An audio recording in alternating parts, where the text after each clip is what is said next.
গুম প্রতিরোধ, প্রতিকার এবং সুরক্ষা অধ্যাদেশ 2025-এর খসড়ার চূড়ান্ত অনুমোদন দিয়েছে উপদেষ্টা পরিষদ।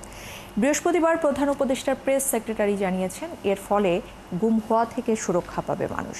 প্রেস উইং আরও জানিয়েছে, এই বছরের প্রথম 6 মাসে $1.25 বিলিয়ন বিনিয়োগ প্রস্তাব পাওয়া গেছে। আরও জানাচ্ছেন Mohaiminul Khan Apu. Falcon aluminium multilayer anodized হওয়ায় সম্পূর্ণ scratch proof. Falcon aluminium. Doctor Mohammad ইউনূসের নেতৃত্বে উপদেষ্টা পরিষদের 40তম বৈঠকে গুম প্রতিরোধ একটি অধ্যাদেশের খসড়ার চূড়ান্ত অনুমোদন দেয়া হয়।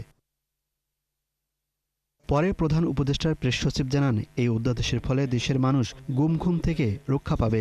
আজকে গুম প্রতিরোধ ও প্রতিকার ও সুরক্ষা অধ্যাদেশ এটার একটি নীতিগত অনুমোদন পেয়েছে। চূড়ান্ত অনুমোদন এখনো পায়নি।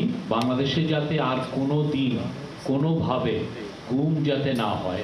2025 সালের প্রথম 6 মাসে কত বিদেশি বিনিয়োগের প্রস্তাব এসেছে এর পরিমাণ জানায় প্রধান উপদেষ্টার প্রেস উইং। জানুয়ারি থেকে জুন পর্যন্ত সারা দেশে বিভিন্ন সেক্টরে বিভিন্ন সরকারি সংস্থাগুলোর কাছে বিনিয়োগ প্রস্তাব এসেছে $1.25 বিলিয়ন।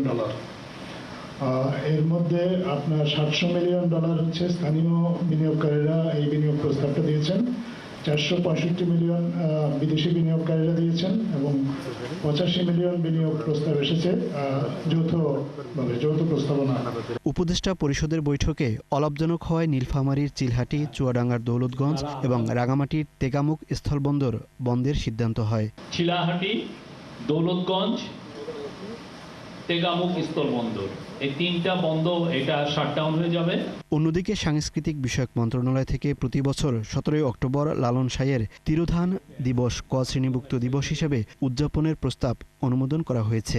এটা নিয়ে পরবর্তীতে আরো মোহাইমিনুল খান অপু, 71, ঢাকা।